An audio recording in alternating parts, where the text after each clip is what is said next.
Hello दोस्तों, प्रयास academy के ऑनलाइन प्लेटफॉर्म पे आपका फिर से स्वागत है। हम लोग बात कर रहे थे पॉलिटी की, और पॉलिटी और हिंदी की क्लासेस हम लोग साथ साथ लेके चल रहे हैं। भारतीय संविधान की क्लासेस और हिंदी की क्लासेस हम लोग लेकर साथ साथ चल रहे हैं। जैसे हम लोग भारतीय संविधान में आज जो पढ़ने वाले हैं वो पढ़ने वाले हैं राष्ट्रपति की कार्यपालिका शक्तियाँ क्या क्या होती हैं। आपने पढ़ा होगा राष्ट्रपति की कार्यपालिका शक्तियाँ जो होती हैं वो क्या क्या होती हैं, क्यों राष्ट्रपति की कार्यपालिका शक्तियाँ। जैसे हम लोगों ने बात की थी, राष्ट्रपति जो है ये कार्यपालिका शक्ति का कौन होता है, ये प्रधान होता है। सारी कार्यपालिका की शक्ति जो है किसके नाम से संचालित होती हैं, सारी कार्यपालिका की शक्ति राष्ट्रपति के नाम से संचालित होती हैं। और इन कार्यपालिका शक्तियों का वास्तविक रूप से प्रयोग कौन करता है, प्रधानमंत्री करता है। तो ये हम लोग बातें कहीं ना कहीं अलग अलग क्लासों में थोड़ी थोड़ी हम लोग जान चुके थे। लेकिन भारत के राष्ट्रपति के पास जो कार्यपालक शक्तियां हैं वो कौन कौन सी हैं, मतलब कार्यपालक शक्तियां कौन कौन सी हैं। हालांकि हमने आपसे बात की थी कि वास्तविक कार्यपालिका शक्तियां किसमें निहित हैं, प्रधानमंत्री में निहित हैं। लेकिन जो प्रधानमंत्री के पास वास्तविक कार्यपालिका शक्ति हैं, इन शक्तियों का प्रयोग राष्ट्रपति के नाम से, राष्ट्रपति के माध्यम से कहीं ना कहीं प्रधानमंत्री करवाता है। तो आज हम लोग बात करने वाले हैं राष्ट्रपति की कार्यपालिका शक्तियां जो हैं वो कौन कौन सी हैं। राष्ट्रपति की कार्यपालिका शक्तियों की अगर हम लोग बात करें तो भारतीय संविधान के अनुच्छेद 53 में किसकी बात करेंगे हम लोग, आर्टिकल 53 की बात करेंगे। तो अनुच्छेद 53 में राष्ट्रपति की कार्यपालक शक्तियों का वर्णन दिया गया है। क्या कहा गया है कि भारतीय संविधान के अनुच्छेद 53 के तहत भारत के राष्ट्रपति संघ की कार्यपालिका के संवैधानिक प्रमुख होते हैं। सभी कार्यकारी कार्य उनके ही नाम से होते हैं, जिनका प्रयोग वे सीधे या अपने अधीनस्थ अधिकारियों के माध्यम से, मुख्यतः प्रधानमंत्री के नेतृत्व वाले मंत्रिपरिषद के माध्यम से करते हैं। क्या कहना चाहता है ये कहना चाह रहा है कि भारतीय संविधान के भारतीय संविधान के अनुच्छेद 74 में मंत्री परिषद है, भारतीय संविधान के अनुच्छेद 74 में जो मंत्री परिषद है, इस मंत्री परिषद में जो कहीं ना कहीं होते हैं सदस्य, वही सदस्य कहीं ना कहीं इन्हीं मंत्री परिषद के सदस्यों में जो श्रेष्ठ प्रधान होता है, उसी व्यक्ति को भारतीय संविधान के अनुच्छेद 75 में उसी प्रधान व्यक्ति को प्रधानमंत्री मान लिया जाता है। और इसी अनुच्छेद 75 में जिसको प्रधानमंत्री मान लिया जाता है, अर्थात यही व्यक्ति सदन में बहुमत को प्राप्त कर लेता है। यही व्यक्ति कौन होता है, यही व्यक्ति सदन में बहुमत को प्राप्त कर लेता है। और कहा गया है कि बहुमत प्राप्त जो कहीं ना कहीं व्यक्ति होगा उसको प्रधानमंत्री बनाने के लिए राष्ट्रपति आमंत्रित करेगा और राष्ट्रपति प्रधानमंत्री को शपथ दिलाने का काम करेगा।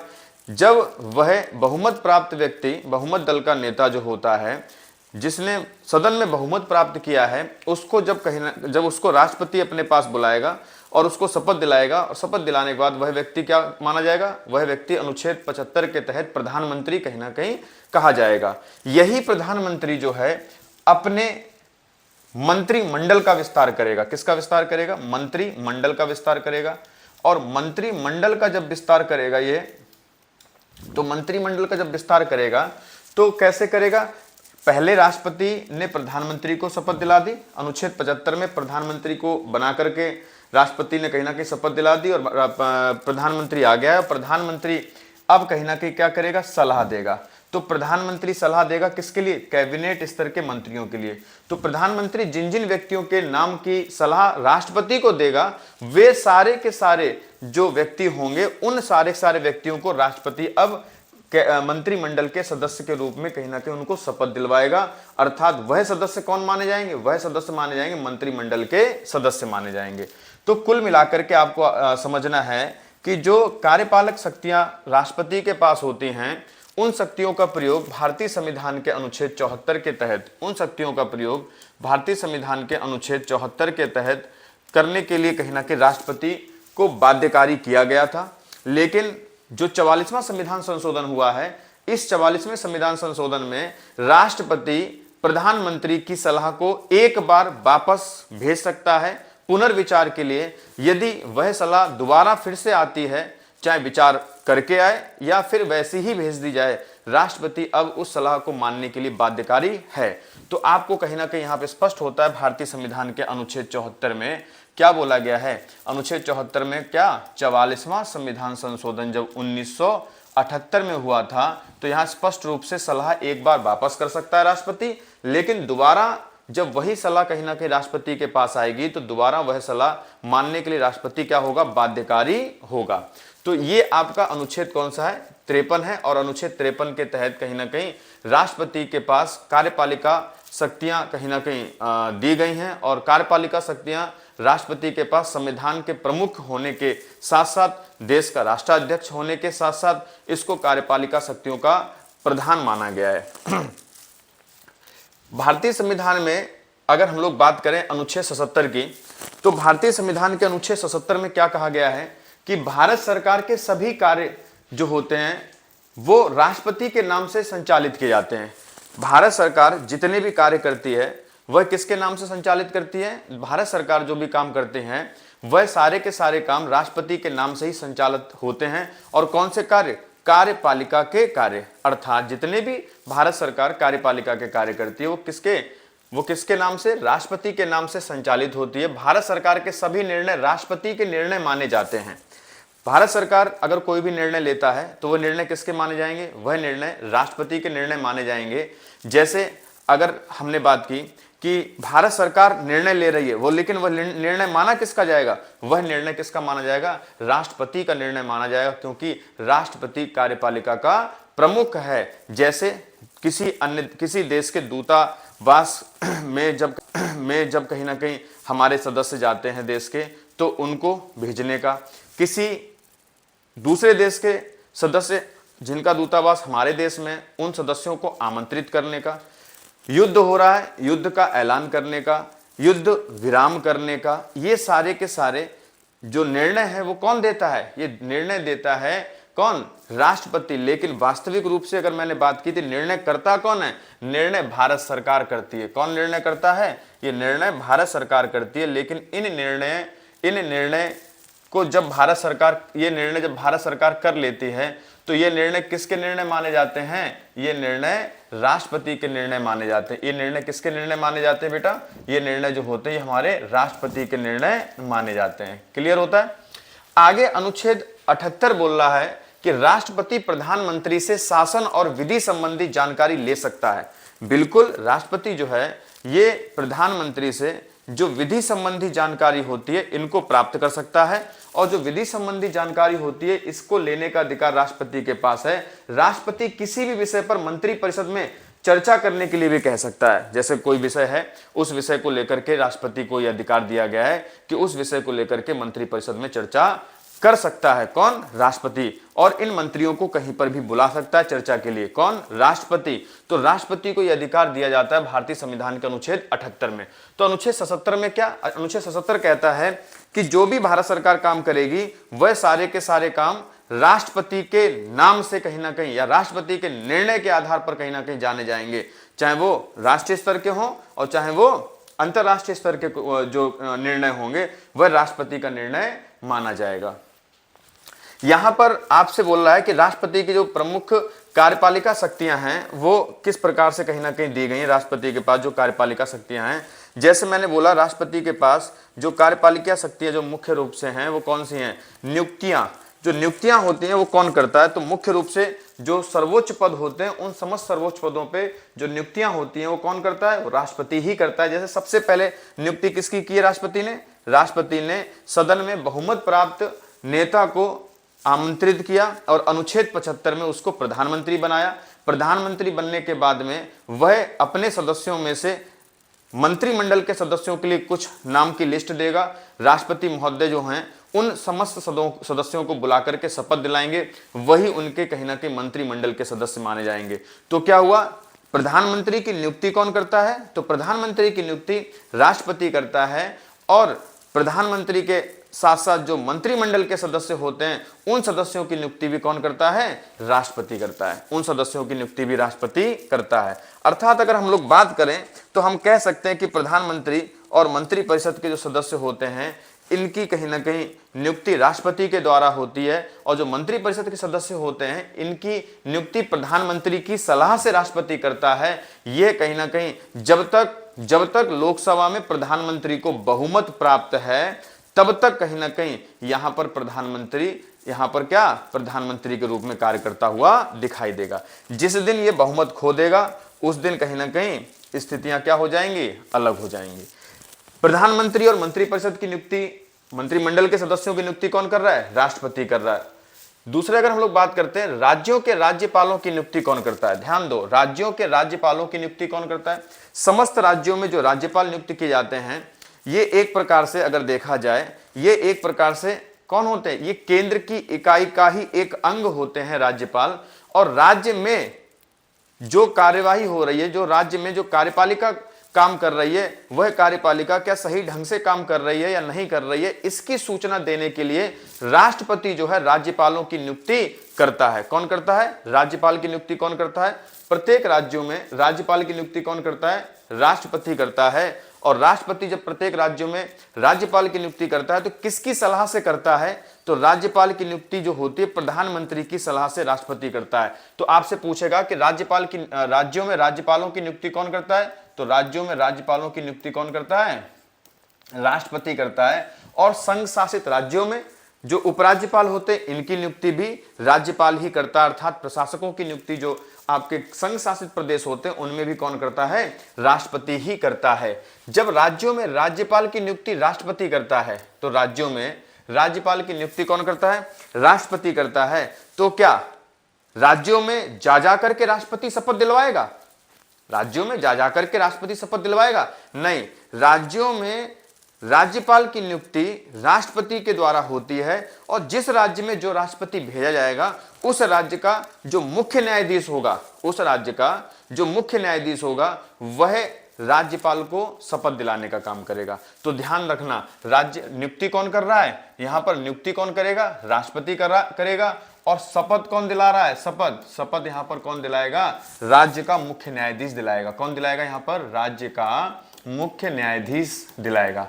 राज्य का मुख्य न्यायाधीश जो है, ये मुख्य न्यायाधीश जो है ये क्या करेगा, शपथ दिलाएगा। किसको शपथ दिलाएगा, राज्यपाल को शपथ दिलाएगा। क्लियर होता है। राज्यपाल का पद जो है राष्ट्रपति के प्रसाद पर्यंत तक है। राज्यपाल का जो पद है ये किसके प्रसाद पर्यंत तक है, राष्ट्रपति के प्रसाद पर्यंत तक है। अर्थात राज्यपाल का पद जो है स्थायी पद नहीं है।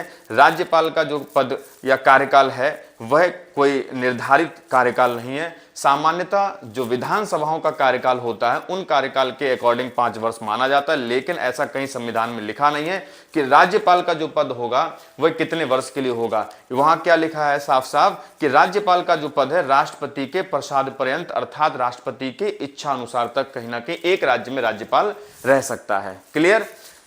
आगे देखते हैं, आगे बोल रहा है उच्च न्यायालय और उच्चतम न्यायालय और उच्च न्यायालय के न्यायाधीशों की नियुक्ति।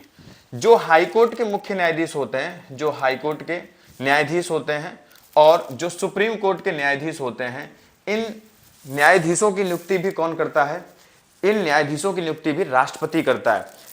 राज्यपाल की नियुक्ति राष्ट्रपति कर रहा है, कार्यपालिका शक्ति के तहत कर रहा है। सुप्रीम कोर्ट के मुख्य न्यायाधीश की नियुक्ति राष्ट्रपति कर रहा है। जो सुप्रीम कोर्ट के मुख्य न्यायाधीश की नियुक्ति राष्ट्रपति कर रहा है, हाई कोर्टों के न्यायाधीशों की नियुक्ति राष्ट्रपति कर रहा है, तो ये राष्ट्रपति अपनी कार्यपालिका शक्ति के तहत यहां पर कर रहा है। तो हाई कोर्ट के न्यायाधीश और सुप्रीम कोर्ट के न्यायाधीश की नियुक्ति जो है वो कौन करता है, ये राष्ट्रपति ही करता है। जैसे अगर मैं बात करी कि सुप्रीम कोर्ट के मुख्य न्यायाधीश की नियुक्ति कौन कर रहा है, राष्ट्रपति कर रहा है। कौन कर रहा है, राष्ट्रपति कर रहा है। हाई कोर्ट के मुख्य न्यायाधीश की नियुक्ति कौन कर रहा है, राष्ट्रपति कर रहा है। तो सुप्रीम कोर्ट के मुख्य न्यायाधीश की नियुक्ति राष्ट्रपति करता है, तो उसको पद एवं गोपनीयता की शपथ कौन दिलाता है। तो ये आपसे क्वेश्चन है कहीं ना कहीं कि जो सर्वोच्च न्यायालय के मुख्य न्यायाधीश होते हैं ये इनकी नियुक्ति राष्ट्रपति करता है, तो इनको पद एवं गोपनीयता की शपथ कौन दिलाता है। क्लियर है, कमेंट में आंसर बताइए, हम तो आगे चर्चा करेंगे। हाई कोर्ट के न्यायाधीशों की नियुक्ति तो राष्ट्रपति करता है, हाई कोर्टों के न्यायाधीशों की नियुक्ति राष्ट्रपति करता है, लेकिन क्या इनको पद एवं गोपनीयता जो इनको शपथ दिलाई जाती है, जो हाई कोर्ट के मुख्य न्यायाधीशों को जो शपथ दिलाई जाती है, यह शपथ दिलाने के लिए क्या जाएगा राष्ट्रपति, प्रत्येक राज्यों में जाएगा नहीं, उस राज्य में उस राज्य का जो सर्वोच्च व्यक्ति होता है, एक राज्य का सर्वोच्च व्यक्ति जो होता है वो कौन होता है? राज्यपाल होता है। कौन होता है? राज्यपाल होता है। तो यहां पर राज्यपाल आएगा और किसको? मुख्य न्यायाधीश और अन्य न्यायाधीशों को शपथ दिलाने का काम करेगा। क्लियर है? तो कार्यपालिका शक्ति के तहत उच्चतम न्यायालय और उच्च न्यायालय के न्यायाधीशों की नियुक्ति भी कौन करता है? राष्ट्रपति ही करता है। भारत के महान्यायवादी की नियुक्ति कौन करता है? भारत का महान्यायवादी जो होता है ये भारतीय संविधान के अनुच्छेद 76 में है। किस अनुच्छेद में है? महान्यायवादी की नियुक्ति जो होती है वो कौन करता है? राष्ट्रपति करता है। महान्यायवादी कौन होता है? महान्यायवादी का प्रावधान जो है संविधान के अनुच्छेद 76 में दिया गया है, और ये भारतीय संविधान के अनुच्छेद 76 में जो महान्यायवादी है ये देश का सबसे बड़ा विधिक अधिकारी होता है।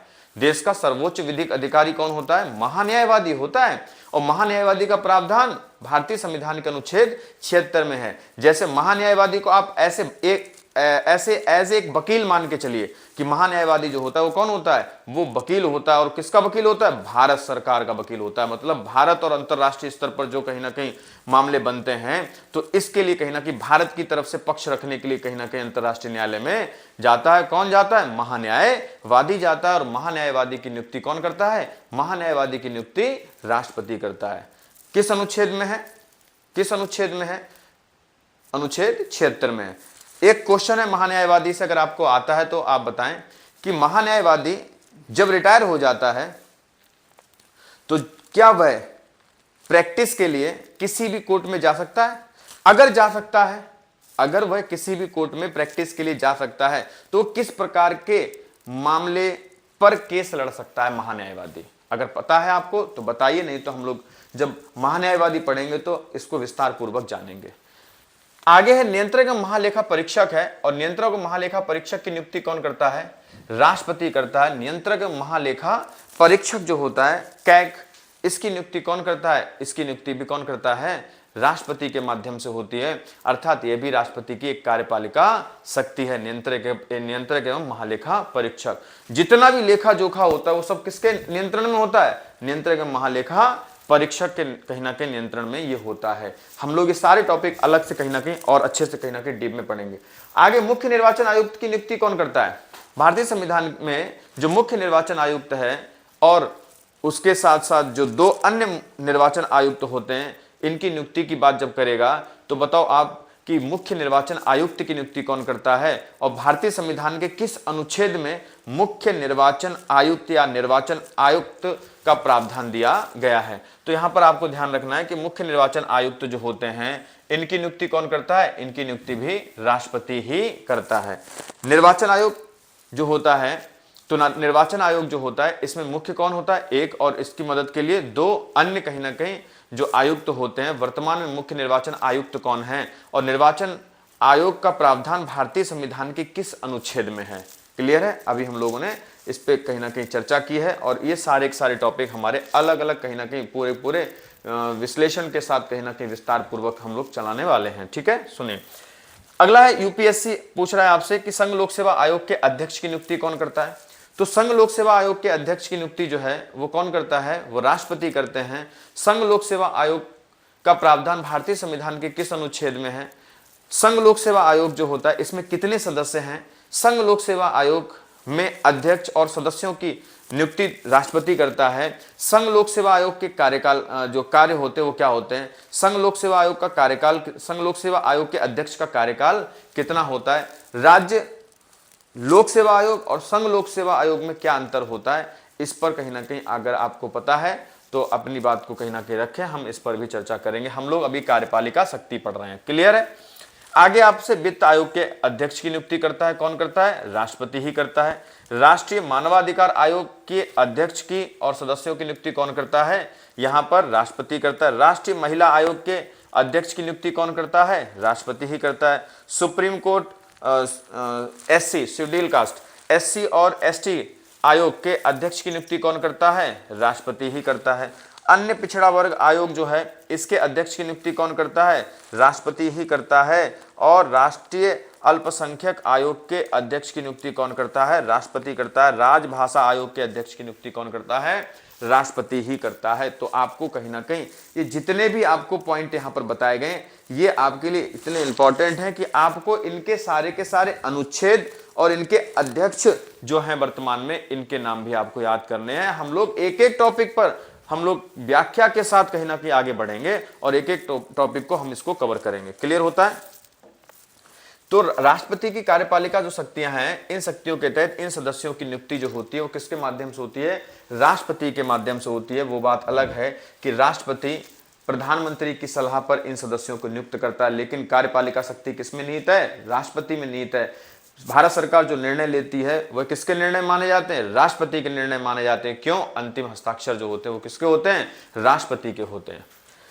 यहां पर देखते हैं कि राष्ट्रपति की जो कार्यपालिका शक्तियों में प्रशासनिक शक्तियों की जब बात करेंगे तो प्रशासनिक शक्तियों में देखेंगे कि संघ सरकार के कामकाज के नियम बनाना और मंत्रियों के बीच कार्यों को आवंटित करना, प्रधानमंत्री से संघ के मामले और कानून संबंधी प्रस्तावों पर जानकारी मांगना और किसी भी मामले को मंत्रिपरिषद के विचार के लिए प्रस्तुत करने के लिए कहना, ये अधिकार किसको दिए गए हैं? ये अधिकार किसको दिए गए? कार्यपालिका शक्ति के तहत राष्ट्रपति को ये अधिकार दिए गए हैं। आगे ये आपसे कह रहा है कि केंद्र शासित प्रदेश का प्रशासन अपने प्रशासकों के माध्यम से करवाना और अनुसूचित क्षेत्रों का प्रशासन करना।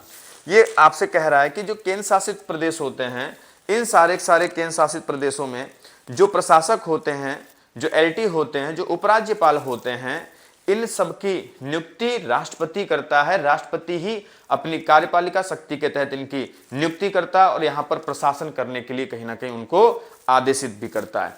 दूसरा, अगर आपसे पूछे कि कोई क्षेत्र आपका अनुसूचित जनजाति का कोई क्षेत्र है, इस क्षेत्र की पहचान भी कौन करता है? राष्ट्रपति ही करता है। अर्थात कोई क्षेत्र अनुसूचित जनजाति से संबंधित है, उनके प्रशासन से संबंधित है, तो इसके लिए भी कौन? राष्ट्रपति ही कहीं ना कहीं हस्ताक्षर करके उनकी पहचान करेगा।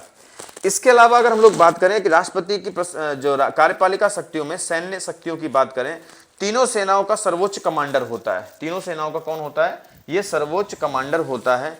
थल सेना, जल सेना और वायु सेना जो हमारी है, थल सेना, जल सेना और वायु सेना जो है हमारी, इन तीनों सेनाओं का सर्वोच्च कमांडर कौन होता है? राष्ट्रपति ही होता है। और अगर किसी भी स्थिति में, अगर किसी भी स्थिति में किसी देश के साथ अगर युद्ध हो रहा है तो निर्णय कौन? भारत सरकार लेगी, लेकिन हस्ताक्षर कौन करेगा? राष्ट्रपति करेगा। अर्थात हम कहें कि राष्ट्रपति का निर्णय ही कहीं ना कहीं युद्ध को विराम और युद्ध शुरू करने के लिए माना जाता है। अगर राष्ट्रपति ने निर्णय दे दिया, हाँ कर दिया, साइन कर दिया, तो युद्ध शुरू हो जाएगा और युद्ध विराम पर भी राष्ट्रपति का निर्णय ही कहीं ना कहीं माना जाएगा। तो ये तो आपकी कहीं ना कहीं राष्ट्रपति की कार्यपालक शक्तियां हैं, जिसमें से तीसरे नंबर की शक्ति हमारी कौन सी है? विधायी शक्ति हैं। हम लोग इन शक्तियों पर विस्तार पूर्वक चर्चा कर चुके हैं, लेकिन कार्यपालक शक्तियां के अंतर्गत ये आ रही हैं, इसलिए हम लोग इनको कहीं ना कहीं देख रहे हैं। बोल रहा है विधायी शक्तियों में संसद के सत्र को बुलाना, संसद के सत्र को बुलाना और सत्रावसान करना और लोकसभा को भंग करना, ये काम किसका है? राष्ट्रपति का है। जैसे सत्र नहीं चल रहे हैं और सत्र जब नहीं चल रहे हैं तो ऐसी स्थिति में सत्र को आहूत कौन करेगा? राष्ट्रपति बुलाएगा। सारे के सारे सांसद जो होंगे वो सारे के सारे सांसद आएंगे और कहीं ना कहीं अपना स्थान ग्रहण करेंगे संसद में, लोकसभा में लोकसभा में, राज्यसभा में आकर के सांसद गण जो होंगे वह अपना अपना स्थान ग्रहण करेंगे, क्योंकि किसी न किसी विधि पर चर्चा होनी, कोई विधेयक कहीं ना कहीं उस पर कहीं ना कहीं काम होना। संसद में काम क्या होता है? कहीं ना कहीं कानून बनाए जाते हैं और इन सब पर कहीं ना कहीं सांसद जो होते हैं वो क्या करते हैं? चर्चा करते हैं। तो सत्र को क्या किया जाता है? सत्र को यहाँ पर सत्र को क्या किया जाता है? बुलाने का काम किसका है? राष्ट्रपति का है। सत्रावसान करने का काम किसका है? राष्ट्रपति का है। और लोकसभा को भंग करने का काम भी किसका है? राष्ट्रपति का है। मतलब राष्ट्रपति सत्र को आहूत कर देता है, लेकिन स्थगन जो करता है वह कौन करता है? स्थगन करने का जो कार्य होता है वह लोकसभा अध्यक्ष का होता है। किसका होता है? लोकसभा में लोकसभा अध्यक्ष का होता है। सत्र को आहूत तो राष्ट्रपति कर रहा है, लेकिन स्थगन जो है वो कौन करेगा? वह करेगा आपका लोकसभा में लोकसभा अध्यक्ष करेगा। जो सदन में अध्यक्ष महोदय होते हैं, वो क्या काम करेंगे, वह स्थगन करेंगे। स्थगन एक दिन का हो सकता है, कुछ घंटों का हो सकता है, या पूरे पूरे कहीं ना कहीं जो टाइम दिया जाए उसके आधार पर स्थगन किया जा सकता है। क्लियर हुआ।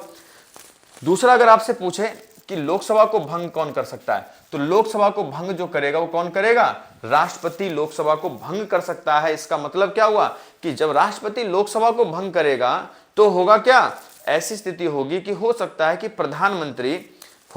प्रधानमंत्री सदन में अपना बहुमत खो बैठा हो, अर्थात विपक्ष से अविश्वास प्रस्ताव कहीं ना कहीं लाया जाए, या ऐसी स्थिति बन जाए कि जो प्रधानमंत्री है यह सदन में अपना विश्वास मत कहीं ना कहीं हासिल कर पाए। ऐसी स्थिति में क्या होता है, ऐसी स्थिति में सरकार गिरने की संभावनाएं होती हैं, और जब सरकार गिर जाती है तो इसके बाद में राष्ट्रपति प्रधानमंत्री की बात मानने के लिए बाध्यकारी नहीं होगा। अगर प्रधानमंत्री को लग रहा है कि अब कहीं ना कहीं बहुमत खोने वाला है, सिचुएशन गड़बड़ हो चुकी है, तो प्रधानमंत्री को क्या चाहिए, प्रधानमंत्री को राष्ट्रपति से कहकर लोकसभा को भंग करवा देना चाहिए। लेकिन अगर प्रधानमंत्री ने अगर समय से लोकसभा भंग नहीं करवाई और ऐसी स्थिति में अविश्वास प्रस्ताव अगर लाया गया और पारित हो जाता है, तो प्रधानमंत्री को कहीं ना कहीं पद छोड़ना पड़ेगा। और ऐसी स्थिति में क्या होगा, ऐसी स्थिति में जो सांसद गण पहले से बैठे हैं यही लोग मिलकर के एक नया प्रधानमंत्री को, अपना नया नेता चुन लेंगे और उस व्यक्ति को सदन में बहुमत दे देंगे, और क्या होगा, प्रधानमंत्री के रूप में उस व्यक्ति को पहचान लिया जाएगा। इसलिए प्रधानमंत्री को लगता है तो कहीं ना कहीं समय रहते विश्वास मत हासिल अगर कर सकता है तो ठीक है। अगर अविश्वास प्रस्ताव पारित हो जाता है, पारित हो जाने के बाद में अब राष्ट्रपति प्रधानमंत्री की बात मानने के लिए बाध्यकारी नहीं होगा, क्योंकि अब क्या होगा, जब तक नए सदस्यगण नहीं आएंगे और नए सदस्यगण नहीं आएंगे तब तक कहीं ना कहीं क्या होगा, प्रधानमंत्री का चयन नहीं किया जाएगा। प्रधानमंत्री का चयन जब हो जाएगा अनुच्छेद 74-75 के तहत, तो फिर अब राष्ट्रपति प्रधानमंत्री की सलाह को मानने के लिए कहीं ना कहीं तैयार है। एक बार को वापस कर सकता है, दोबारा उस सलाह को मानेगा ही मानेगा। आगे, संसद सत्र में ना होने पर अध्यादेश जारी करने का अधिकार किसका है, राष्ट्रपति का है। संसद सत्र जब ना चल रहे हों तो एक कार्यपालिका शक्ति के तहत राष्ट्रपति अनुच्छेद 123 में अध्यादेश जारी करता है, और अध्यादेश जब जारी करता है तो यह अध्यादेश जो होता है ये क्या होता है, जब सत्र नहीं चल रहे होते हैं और देश में किसी कानून की आवश्यकता होती है तो राष्ट्रपति अध्यादेश के माध्यम से एक कानून लागू कर देता है, और वह कानून बिल्कुल वैसे ही माना जाता है जैसे संसद द्वारा पारित कानून होगा, बिल्कुल वैसी ही शक्तियां इस कानून को कहीं ना कहीं दी जाती हैं। लेकिन जब भी कभी सदन दोबारा कहीं ना कहीं बुलाया जाए तब उस सदन के आयोजन में इस कानून पर कहीं ना कहीं चर्चा की जाएगी, और चर्चा के बाद में लोकसभा राज्यसभा दोनों सदन से अगर इसको पुनः पारित कर दिया जाता तो ये बना रहेगा कानून। और अगर यह कानून एक सदन द्वारा पारित हो जाता है, दूसरा सदन इसको पारित नहीं करता है, तो ऐसी स्थिति में यह कानून यहीं पर समाप्त मान लिया जाएगा। कौन सा, अध्यादेश का कानून। अब तक देश में कितनी बार अध्यादेश आए हैं, क्या पता है आपको? अध्यादेश कानून अब तक कितनी बार आए हैं? 3 बार आए हैं। तो आप मुझे बताइए कि अध्यादेश कानून कब कब किस समय कहीं ना कहीं राष्ट्रपति ने इस शक्ति का प्रयोग किया, आर्टिकल 123 के तहत। आगे हम लोग अध्यादेश शक्ति के बारे में बात कर चुके हैं, लेकिन अभी हम लोग जो क्वेश्चन पूछे हैं आप उसका हमें आंसर दीजिए। अगर पता है 3 बार देश में अध्यादेश शक्ति का प्रयोग राष्ट्रपति ने किया है, कब कब किया है, किस राष्ट्रपति ने किया है? आगे बोल रहा है, संसद द्वारा पारित विधेयकों को स्वीकृति देना, पुनर्विचार के लिए लौटाना, अर्थात वीटो शक्ति का प्रयोग करने का अधिकार कार्यपालिका शक्ति के तहत है। वही बात है जो अभी आपको बताई गई है कि राष्ट्रपति जो है ये क्या कर सकता है, ये सलाह को एक बार वापस कर सकता है, या कोई विधेयक संसद के दोनों सदनों द्वारा पारित होकर के आ गया है, राष्ट्रपति के पास हस्ताक्षर होने के लिए आया है, तो राष्ट्रपति उस पर हस्ताक्षर करने से पहले एक वीटो का यूज कर रहा है। और वह वीटो कौन सी वीटो है, जो जिस वीटो का प्रयोग करके राष्ट्रपति पुनर्विचार के लिए वापस भेज देता है। मैंने आपको वीटो पावर पढ़ाया है, अगर मालूम है तो इसका भी आप जवाब दीजिए कि जब राष्ट्रपति किसी विधेयक को पुनर्विचार के लिए सदन में वापस भेजेगा तो एक बार तो भेज सकता है, लेकिन अगर वह विधेयक पुनः वैसा ही दोबारा सदन से कहीं ना कहीं फिर से कहीं ना कहीं पारित होकर आ जाता है, अब राष्ट्रपति हस्ताक्षर करने के लिए बाध्यकारी होगा। तो ये हमारी कौन सी शक्तियां थी, ये विधायी शक्तियों के तहत राष्ट्रपति अपना कार्य कर रहा था।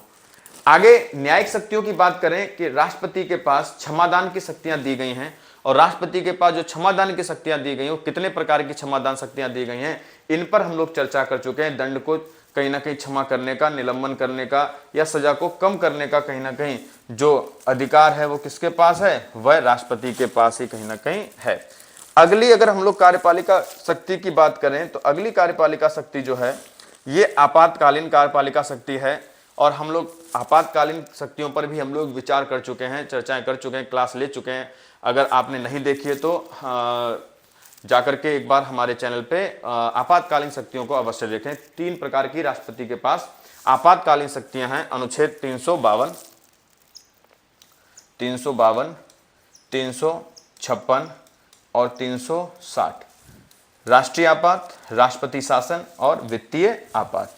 ये सारे जो शक्तियां दी गई हैं वो कौन, राष्ट्रपति के पास दी गई हैं। तो राष्ट्रीय आपात कब लगता है, जब युद्ध हो, बाहर आक्रमण हो या सशस्त्र विद्रोह हो, तो ऐसी स्थिति में क्या होता है, ऐसी स्थिति में राष्ट्रीय आपात होता है। और राज्य में संवैधानिक तंत्र की अगर विफलता हो जाती है, ऐसी स्थिति में राष्ट्रपति शासन का कहीं ना कहीं ऐलान, राष्ट्रपति शासन का ऐलान राज्यपाल द्वारा लिखित संस्तुतियों के आधार पर दिया जाता है। और वित्तीय संकट अगर है तो कौन सा, वित्तीय संकट अगर है तो भारतीय संविधान के अनुच्छेद 360 में राष्ट्रपति वित्तीय आपात को कहीं ना कहीं लगा सकता है। भारत में अभी तक एक बार भी वित्तीय आपात नहीं लगाया गया। भारत में राष्ट्रीय आपात का ऐलान जो है अब तक सिर्फ 3 बार हुआ है। और भारत में राष्ट्रपति शासन कितनी बार लग चुके हैं, अधिकतम कितनी बार लगाए जा चुके हैं, ये आप अगर क्लास देखिए तो इसमें कहीं ना कहीं आप पहुंचिए 100 से अधिक बार। लेकिन हमने आपको एकदम फिक्स डाटा दिया था कि कितनी बार राष्ट्रपति शासन यहाँ पर लगाया गया है। अनुच्छेद 352 का प्रयोग कितनी बार किया गया है, 3 बार किया गया। जब भारत पाकिस्तान का युद्ध हुआ था 1962 में किया गया था। कब किया गया था, 1962 में किया गया था। फिर कब किया गया था, 1971 में किया गया था, भारत पाकिस्तान का युद्ध हुआ था। और तीसरी बार राष्ट्रीय आपात जो लगाया गया था 1975 में इंदिरा गांधी के समय कहीं ना कहीं लगाया गया था। तो राष्ट्रपति के पास कार्यपालिका शक्ति में कहीं ना कहीं आपातकालीन शक्तियां भी हैं और इन शक्तियों को भी हम लोग विस्तार पूर्वक जान चुके थे।